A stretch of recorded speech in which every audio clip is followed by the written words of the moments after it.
Laut adalah 70% dari muka bumi. Rumah bagi 3/4 makhluk hidup di dunia. Semua makhluk yang tinggal di dalamnya berevolusi untuk menyesuaikan diri dengan lingkungannya. Namun, hanya satu yang menghasilkan sebuah bentuk kebudayaan tertua.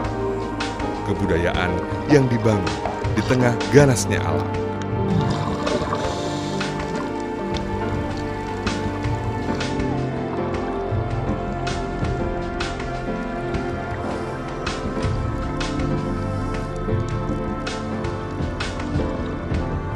Laut telah menyediakan sumber daya yang luar biasa bagi mereka yang berani menghadapi tantangannya.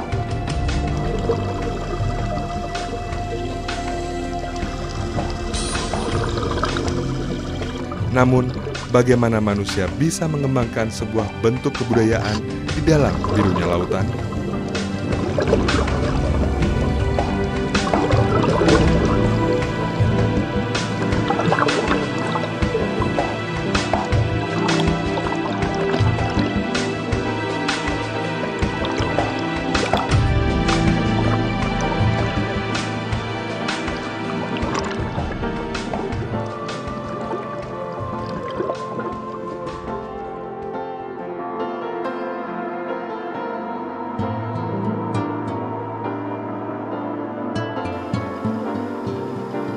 Hubungan manusia dengan laut terjalin erat sejak dulu.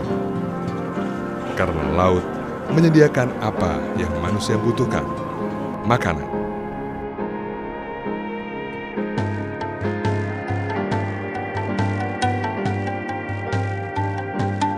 Kepulauan Wakatobi di Sulawesi Tenggara ini adalah rumah bagi suku Bajo atau orang laut. Mereka memiliki ikatan yang kuat dengan laut.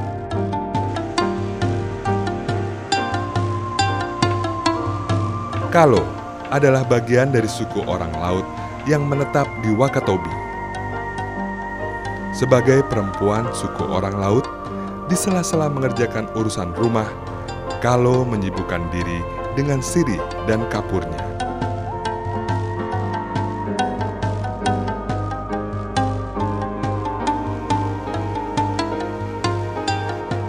Ini adalah rutinitas bagi Kalo, sembari menunggu kepulangan anggota keluarga laki-lakinya dari melaut.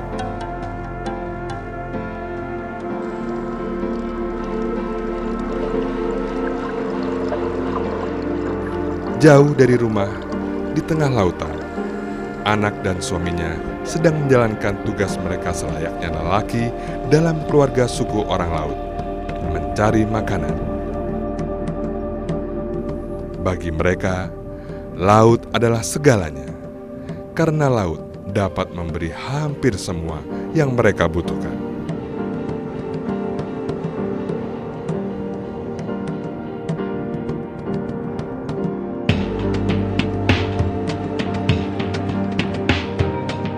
Tadi sudah berumur sekitar 62 tahun, namun dia masih cukup kuat untuk berburu ikan.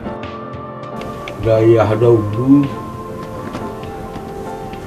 itu tunggu tak mua kita para tak tunggu tak lalu ditunggu atau tunggu tadi hari dahulu ngajak tak kasapah. Kini Tadi bersiap-siap menyelam. Kacamata selam ini tidak dijual di toko, karena Tadi membuatnya sendiri dari kayu dan kaca.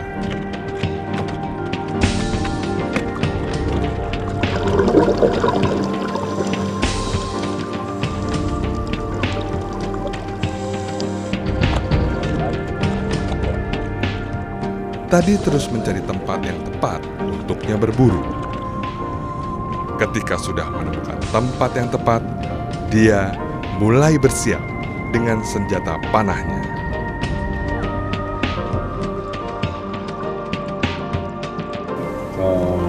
Mengasihi kita, entah dahulu hingga menjadi panah atau ya bahasa atau yang ini. Tadi menemukan apa yang dia cari. Bidikannya tepat mengenai sasaran.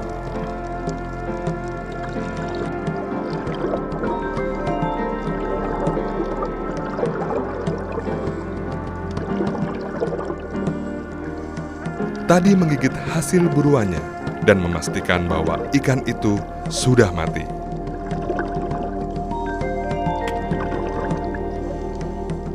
Jadi suruh ini mencari tabat kiri, karena dia numpan ikan saya dinumpah.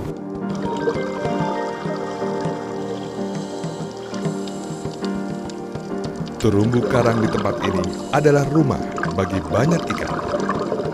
Tadi terus melanjutkan perburuannya di sini.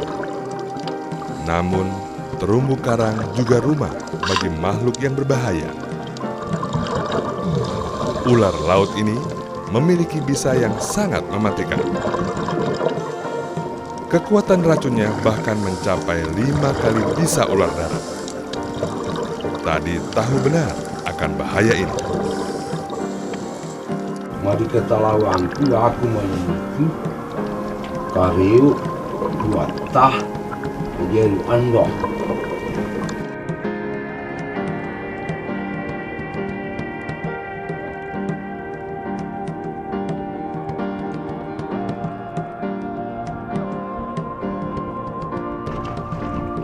Setelah menunggu beberapa saat dan merasa yakin keadaan di bawah sudah aman, mereka bersiap-siap menyelam lagi.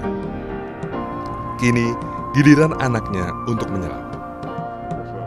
Lauda bisa menyelam lebih lama dari ayahnya. Lauda menarik napas terakhirnya dalam-dalam.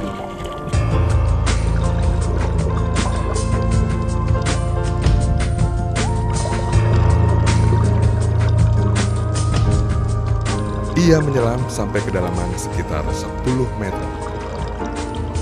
Tekanan di kedalaman ini membuat volume paru-parunya mengecil. Meski tanpa berat badan yang cukup, Lauda mampu berjalan di dasar laut seperti berburu di daratan. Sekarang karbon dioksida di dalam darahnya sudah mencapai titik rawan. Tetapi Lauda tetap harus konsentrasi untuk berburu.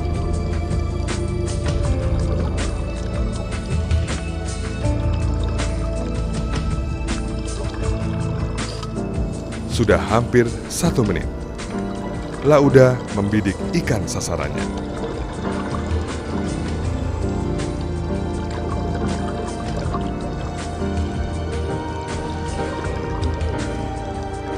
Lauda berburu 1 menit lebih dalam tekanan dan dorongan arus hanya dalam 1 tarikan nafas.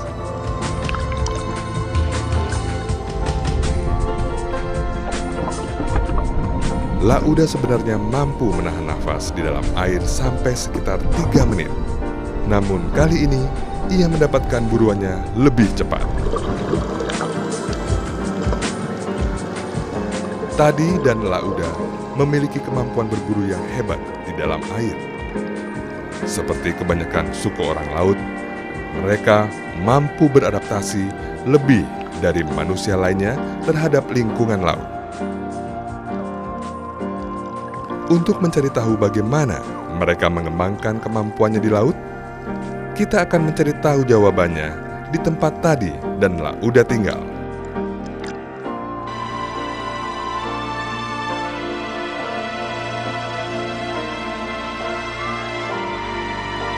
Kampung Sampela adalah salah satu perkampungan suku orang laut di Wakatobi, Sulawesi Tenggara. Kita dengarkan baik-baik syair lagu yang akan mereka nyanyikan.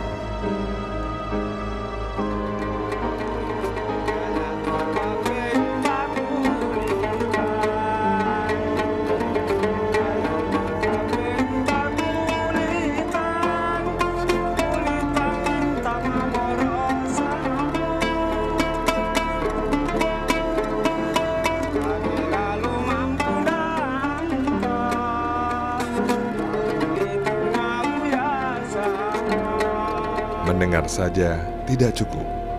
Kita harus melihat langsung apa yang mereka lakukan.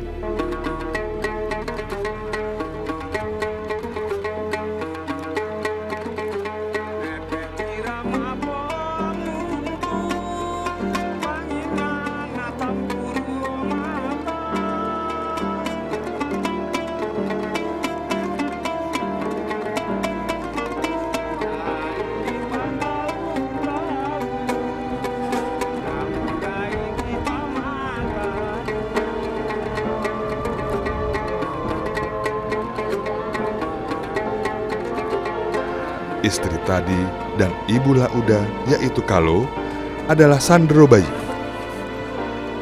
Sandro adalah pemimpin ritual adat bagi suku orang laut.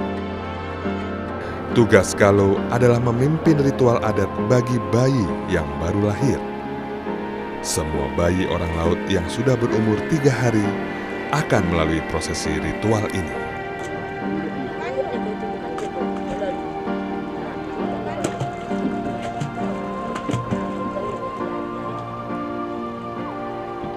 Air laut yang diambil oleh Kalo ini akan dia gunakan untuk memandikan bayi sesuai adat orang laut. Namun, prosesi adat ini sudah mengalami pergeseran. Dahulu, bayi orang laut yang baru lahir langsung diceburkan ke laut.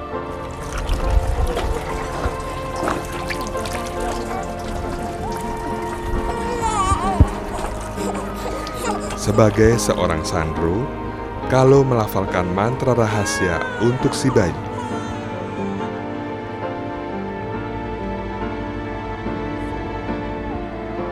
Darua sudah anak kita tu lumbangi. Di Bantan ni kita buat di Pasilikat ni kita ke Wanuna ke Darua Pasilikat ni ke bahasa sihon dampan itu.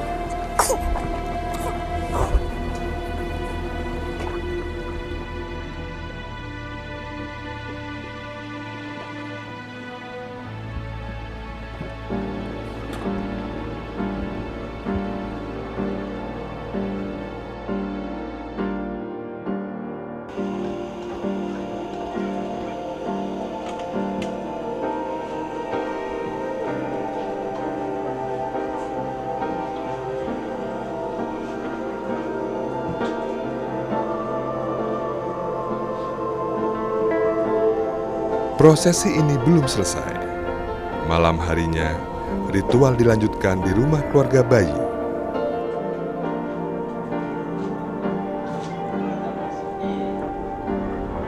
Semua anggota keluarga mempersiapkan perlengkapan, semacam saji untuk prosesi ritual bagi si bayi yang belum bernama ini.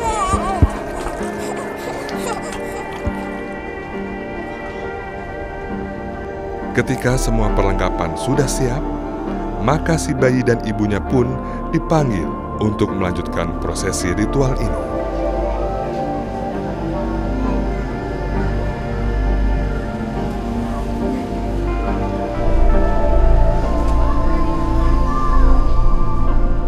Prosesi ritual kali ini dipimpin oleh Sandro lain,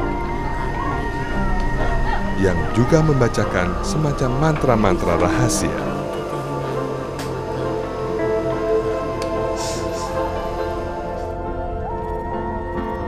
Kemudian Sandro membawa sesaji ke laut di samping rumah keluarga si bayi.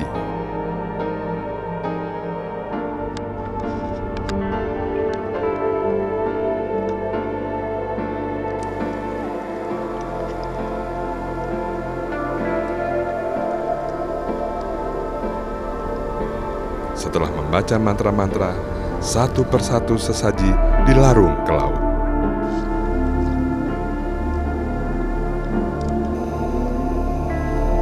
Setelah selesai, Sandro akan kembali ke rumah keluarga bayi. Namun kali ini dia harus berhati-hati, karena menurut kepercayaan mereka, Sandro tidak boleh terkena air laut agar prosesi ritual ini sempurna.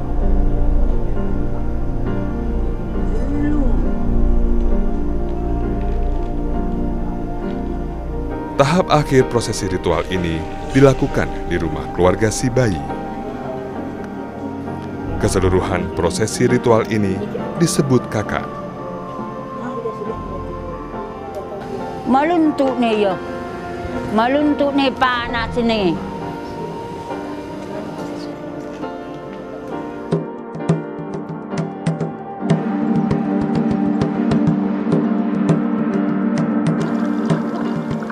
Mereka percaya bahwa pusar si bayi yang telah dilarung ke laut adalah saudara si bayi. Dan sesaji ini mereka tujukan untuk saudara si bayi yang hidup di laut. Sehingga tidak mengherankan jika anak-anak suku orang laut begitu akrab dengan laut. Laut adalah halaman rumah tempat mereka bermain sepanjang hari.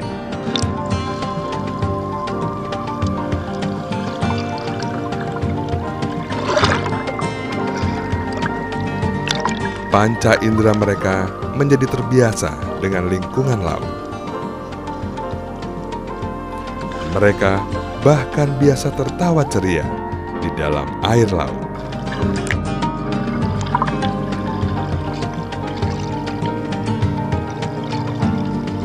Laut dan lingkungan tempat ini memberi warna bagi anak-anak suku orang laut. Mereka terus bermain bersama gelembung impiannya. Impian untuk menjadi seorang pelaut.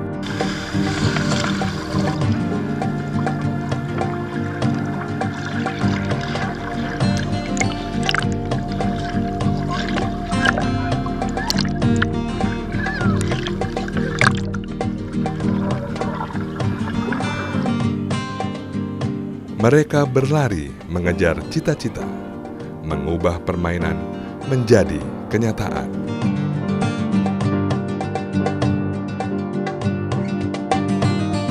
Mereka bersiap menyongsong masa depan bersama ganasnya gelombang lautan.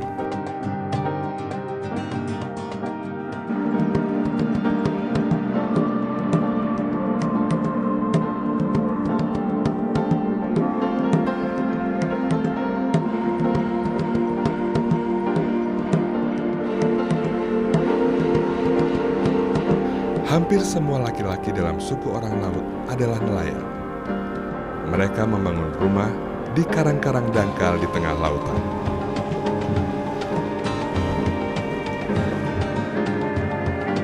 Pada musim angin teduh, rumah ini adalah tempat tinggal mereka sampai 8 bulan. Namun, pada musim angin kencang selama bulan Mei hingga Agustus, rumah-rumah ini hanya dimanfaatkan sebagai rumah singgah.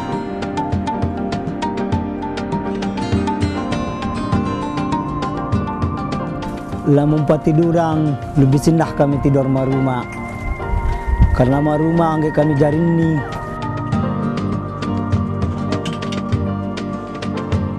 Kalau berpanas na tengah. Kan pelumbolan. Seperti yang dilakukan oleh Khairuddin dan kawan-kawannya, pada musim angin kencang, mereka biasanya melaut dengan perbekalan makanan untuk 3-5 hari.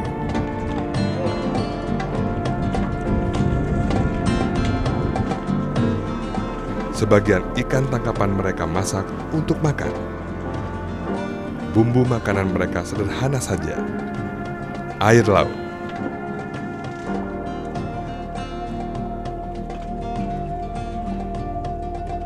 Selain itu, Khairuddin juga membawa perbekalan makanan yang telah disiapkan oleh para perempuan dalam keluarganya. Bokoh kami di Kamalaho itu kukus. Kukus itu tinta angkanya lalau.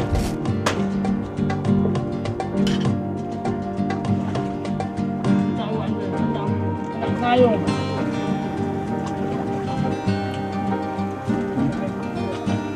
Kaswami adalah makanan khas orang laut yang terbuat dari ketela yang direbus, kemudian dipadatkan. Namun buas kami untuk sekarang itu bagi kami nilang pengaringgi itu ikut karisa kami karena larah. Dari bawah kami kukus, tatulu kukusang, irpunta kami sampai Mpok Mbangi. Entah kami tada kisik ni lamong. Sabak lamong Allah dia minta kami tada bila nampak tahu kami. Ikan-ikan yang mereka tangkap akan mereka jual ke pasar-pasar di pulau terdekat.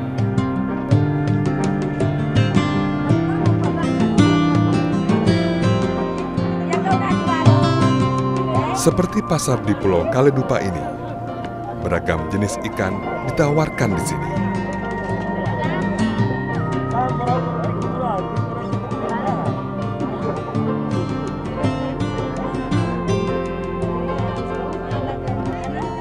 Pasar Kaledupa ramai di pagi dan sore hari oleh orang laut yang menawarkan beragam jenis ikan segar hasil tangkapan mereka.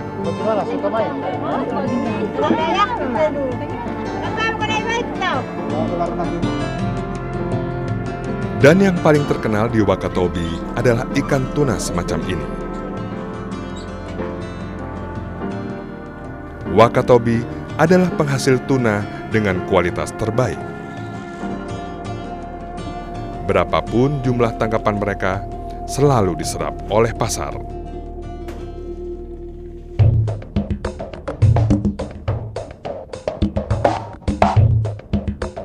Tingginya tingkat konsumsi terhadap hasil laut membuat sebagian orang laut mencoba menaikkan peruntungan mereka. Meskipun dengan cara-cara yang justru dapat membuat peruntungan mereka selesai.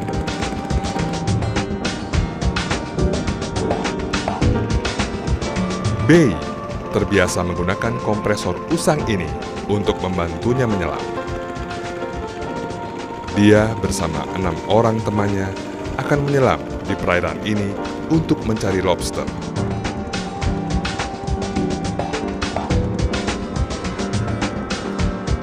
Penyelaman menggunakan kompresor mungkin adalah cara paling berbahaya untuk mengambil hasil laut. Sudah banyak orang yang mati karena menyelam menggunakan kompresor. Namun Bei mengabaikan kenyataan ini. Dia tetap akan menyelam menggunakan kompresor dengan nyawa sebagai taruhannya. Itu ada bahayanya juga, Pak. Ada timang, tapi terlalu dalam. Sekitar kalau menyelam sekitar 50 meter itu dapat tekanan begitu tuh.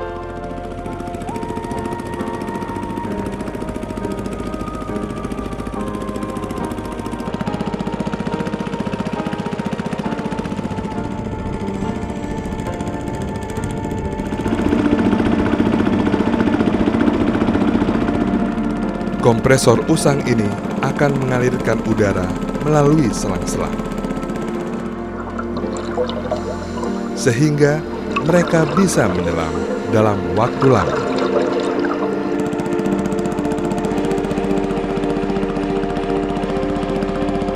Kini giliran anak Bei yang menyelam menyusulnya. Dengan menggunakan kompresor, mereka bisa berada di dalam air hingga sekitar 2 jam.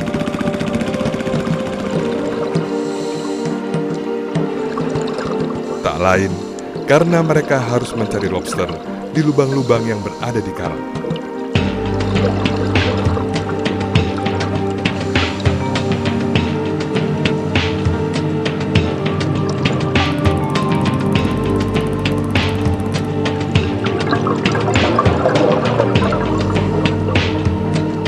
Lobster yang telah mereka tangkap ditampung ke dalam jaring-jaring. Kemudian mereka kembali menyelam.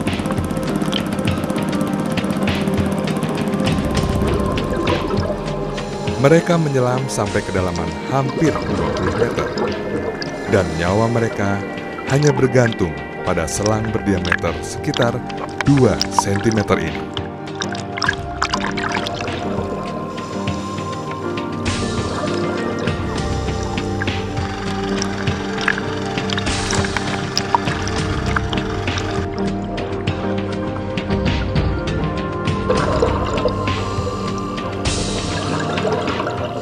harus berhati-hati ketika akan mengambil lobster di dalam lubang-lubang karang. Karena lobster itu hanya berharga tinggi jika dijual dalam keadaan hidup.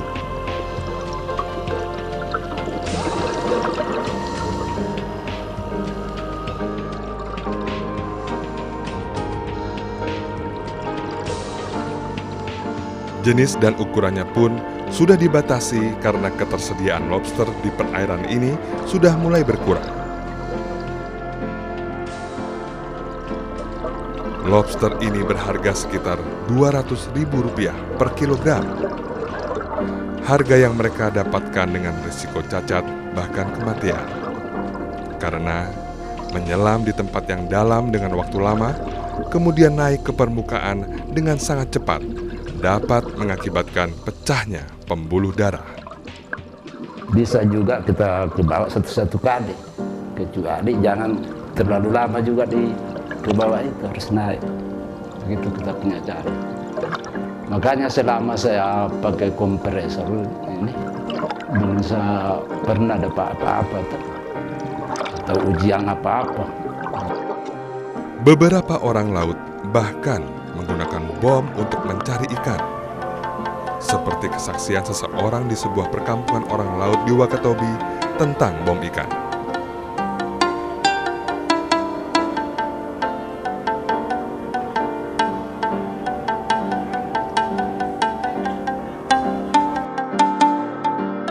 Anak ini buta.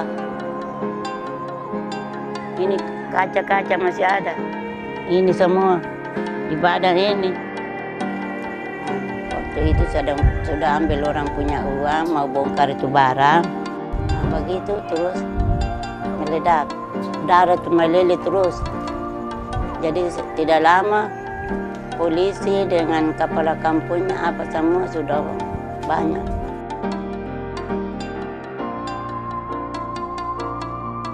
Dibahas suntikan mati saja.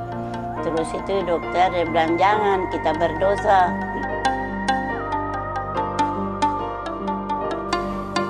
Tidak salah dalam rahasia pemerintahan. Barang ini barang dilarang. Jadi saya terjun saja ke situ untuk menjual. Karena demi untuk anak sekolah saya 4 ini. Jadi saya bilang bagaimana caranya baru saya bisa hidup juga dengan seperti orang lain. Karena ini bapaknya tidak ada, meninggal.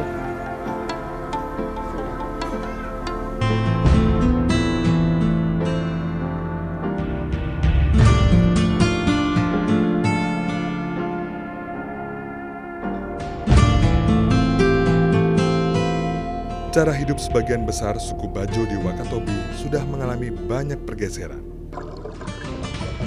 Dulu, nenek moyang mereka adalah gipsi laut yang hidup di atas perahu dan berpindah-pindah di lautan luas.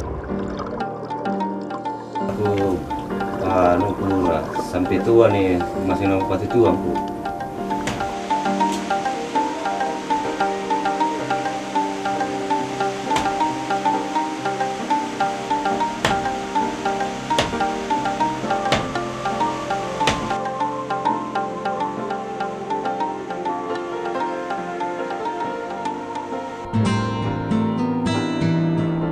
Lauda dan ayahnya tadi memilih jalan hidup mereka sebagai nelayan panah.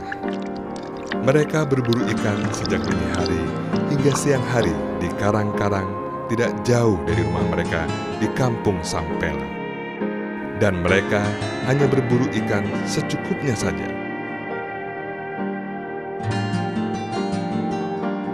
Mana sudah 42 kali lipat. 42 kali lipat, 24. Dan pengalaman turun kali. Jadi saya memanah itu banyak dia. Mulai di kita mulai dahulu.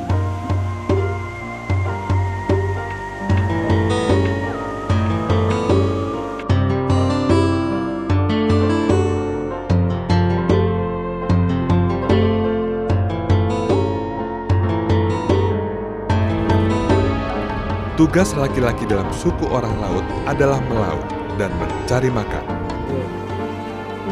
Ya, Bu. Beda. Ini ada kihi, buang ke pasar. Nah, minum panas dulu. Sedangkan urusan rumah tangga menjadi tugas para perempuan, termasuk menjual hasil tangkapan mereka ke pasar.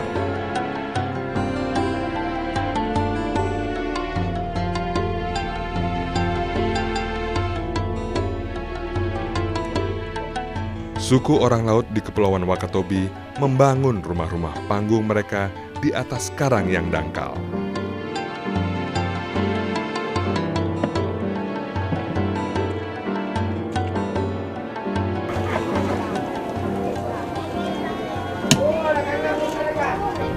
Ini mana coba?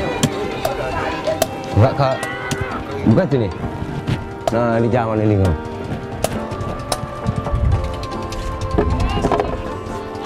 Dengan zaman ini lingau tu, nah lingau di Palupus.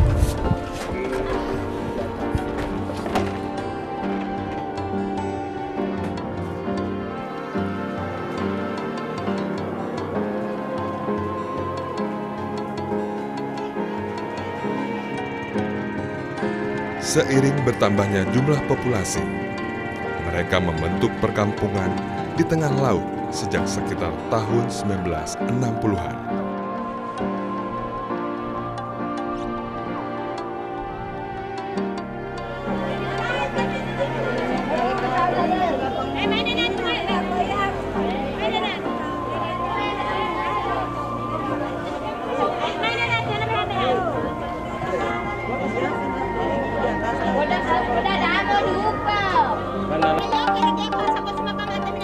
Orang laut juga tergantung dengan sumber daya yang ada di darat. Biasanya, mereka membelanjakan lagi uang hasil berjualan. Mereka memang tetap tak bisa lepas dari orang darat. Karena orang daratlah yang mengkonsumsi sebagian besar hasil tangkapan mereka di laut. Dan dari orang darat, mereka mendapatkan kebutuhan konsumsi mereka. Begitu juga dengan Kalung. Sebagian dari 30.000 hasil penjualan ikannya dibelanjakan lagi.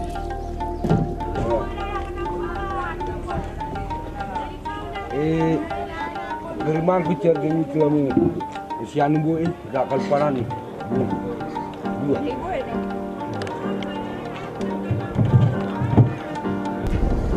Balu-balu mau dikok nami ya. Boleh mo. Sama lah boleh. Jadi pasal. Boleh mana tu?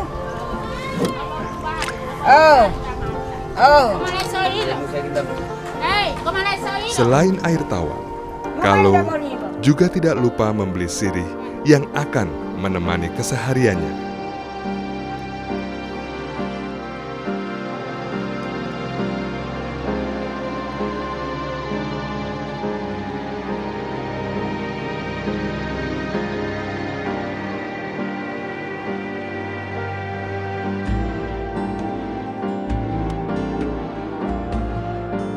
Orang laut akan terus hidup bersama lautan, meskipun orang darat telah banyak mengubah cara mereka hidup.